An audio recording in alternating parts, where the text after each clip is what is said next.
Durgapur railway station के पास police ने गांजा तस्करी गिरोह के खिलाफ बड़ी कार्रवाई की। पुलिस ने 3 महिलाओं समेत 4 लोगों को गिरफ्तार किया है, जिनके पास से लगभग 31 किलो गांजा बरामद हुआ।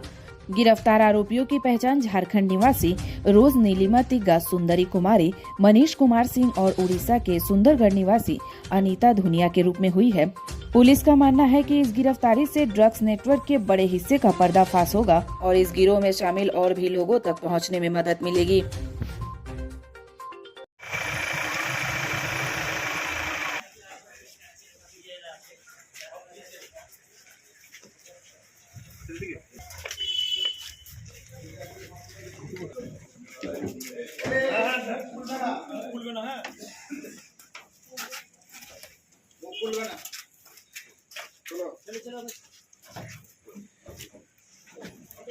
পিছনে নিয়ে নাও, পিছনে